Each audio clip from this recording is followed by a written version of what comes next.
I've noticed that some of the friends that I hang around, probably most of them, especially the ones that aren't sort of in the 12 step program, have a hard time dealing with themselves, maybe dealing with accountability, dealing with self loving behaviors.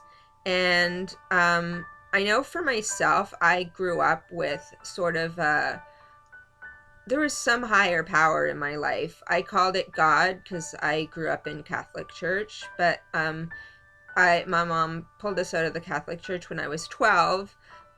And then I started thinking, I don't like this God, but I knew there was still something up there. So when I started doing the 12 steps, I started thinking of higher powers.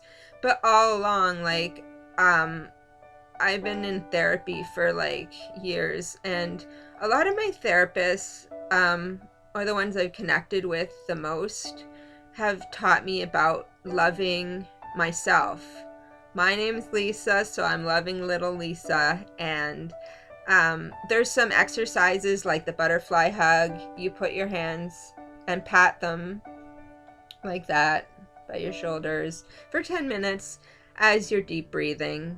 I can do a sitting meditation, a walking meditation. I know the sitting meditation is hard for a lot of people because you're scared, you don't have time. Um, the thing that really made me more comfortable, because I know on and off I've been able to do the sitting meditation and the deep breathing and that sort of thing, but one thing that when you have a period where you stop and you start again, I've started doing also a walking meditation to lead into that, or to do both, like on the same day type thing, both, for about 10 minutes or something. I have a sort of house where I can kind of walk in a circle, and so I go 1 minute, 5 minutes, 1 minute, like the other time, the other direction, 5 minutes, and I put on music too for the walking meditation.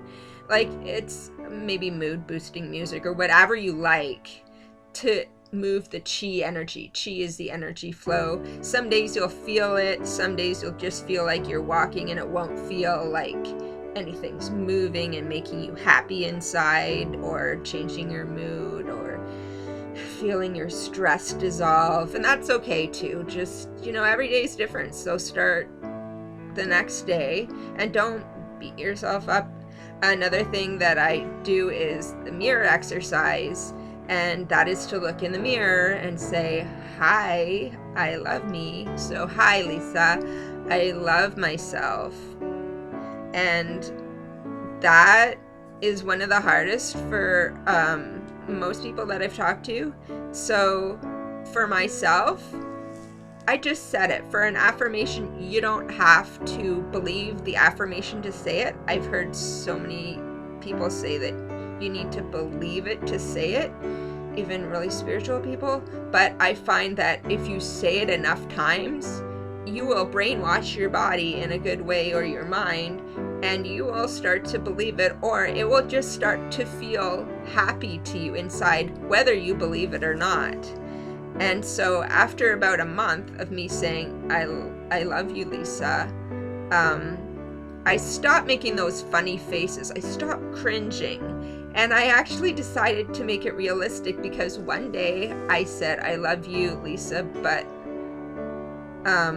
I felt like I was kind of ugly looking that day.